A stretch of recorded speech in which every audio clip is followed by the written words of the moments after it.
Today we learn addition sum. 2 plus 2 is equal to 4.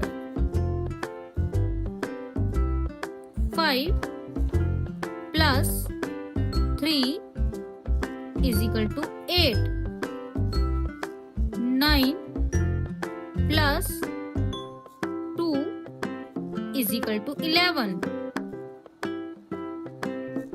6 plus 4 is equal to 10. 2 plus 4 is equal to 6. 1 plus 3 equal to 4.